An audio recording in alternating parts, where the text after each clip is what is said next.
hello, dear. Can you imagine? 12 cents a pound for a leg of lamb wall, John.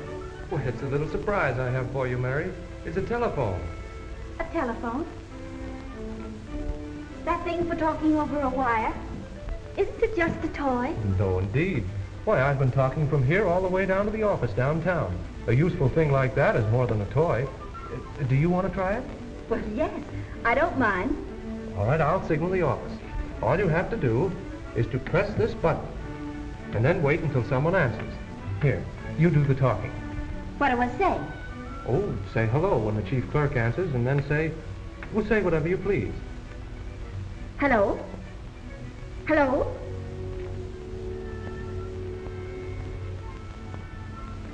Hello? Hello, is this the office? I can't hear much of anything. Sounds like someone crying.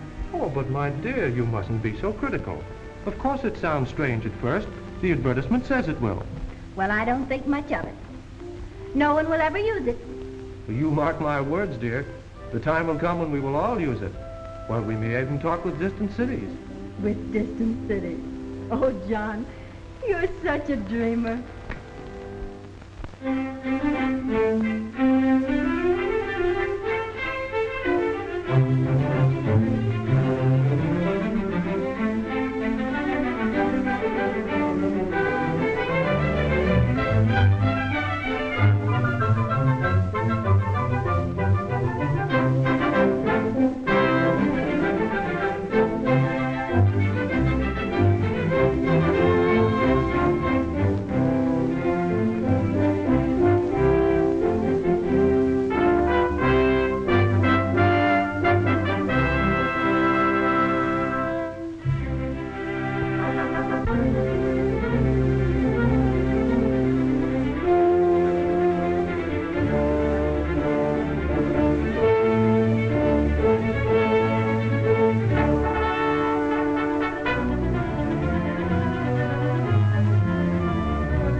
Far speaking is not simply a matter of stringing wires on poles.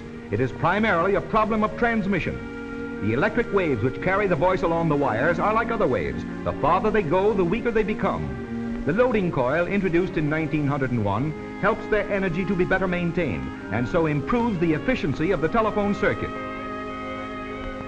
To understand the term loading as used in telephony, let us consider a string along which waves are traveling.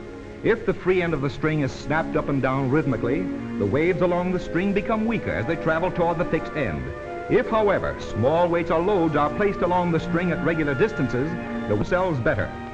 In a somewhat analogous manner, loaded telephone circuits are more efficient than unloaded circuits. Consequently, the electric waves carrying the voice can travel farther.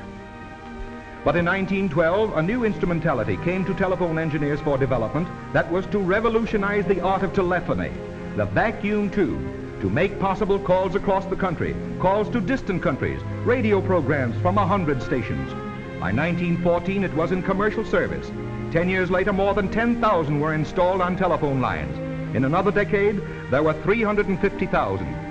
On a conversation between New York and Los Angeles, for example, some 200 vacuum tubes are involved. The majority of the tubes are used as amplifiers or repeaters. They are installed in repeater stations, of which there are some 475 in the United States today, to amplify the voice currents. So expertly are the repeaters made and installed that a whisper at one end of the circuit can be heard at the other end. There are other functions too. Some of the tubes are used in carrier systems, where they step up the pitch or frequency of the voice currents so that a circuit may carry several conversations, each at a separate controlled pitch or frequency, and hence without interference. Other tubes at the end of the line, of course, must step down these pitches to the original frequencies. The loading coil, as we have seen, reduces the loss of electrical energy in the wires, but some loss still remains. It is the vacuum tube repeater which compensates for the remaining loss, and at the same time permits the delicate inflections of the human voice or the wide range of orchestral tone to be carried by wires thousands of miles without loss of character or volume.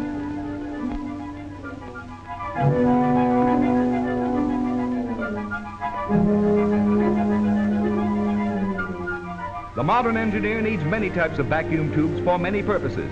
Some no bigger than your finger, some of enormous power for talking across oceans. The vacuum tube is the magic bottle of telephony. It is the Aladdin's lamp that brought into being far speaking.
Don't forget your promise, Mary.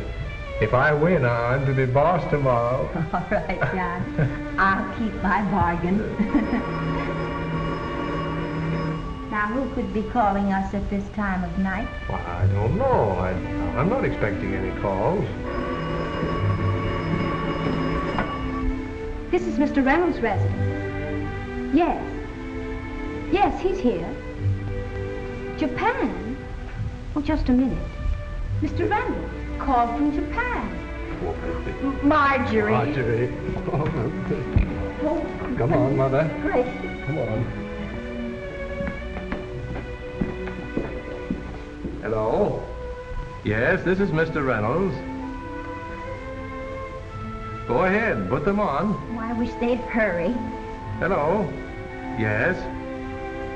Oh, hello, Marjorie. How are you, honey? It's marvelous to hear your voice. Your voice sounds just the same as ever, Grandpa. Oh, it was lovely of you and Grandma to give us this trip. We were only too glad we could do it, dear. Oh, she's splendid. Wait, here she is. Hello, dear. Oh, bless your heart for calling us. Yes? Yes, we both feel fine. Are you having a good trip? We certainly miss you. All right. You do that. Goodbye, dear. Just imagine hearing her voice so clearly, and she's halfway around the world. It's impossible. Yet you talked with her and she with you. I know, but Japan, it's uncanny. But it's true. Mother, Do you remember what you said about first telephone in the old house? Do you remember? No, John. What did I say? You said... No one will ever use it. You mark my words, dear. The time will come when we will all use it. Well, we may even talk with distant cities. With distant cities. Oh, John, you're such a dreamer. Why, John, I couldn't have said that. I thought it had a wonderful future. You were the one that didn't believe in it and said that it would never be used. Well, all right, Mother. Let's play another game. Whose deal is it? I thought it had a wonderful future.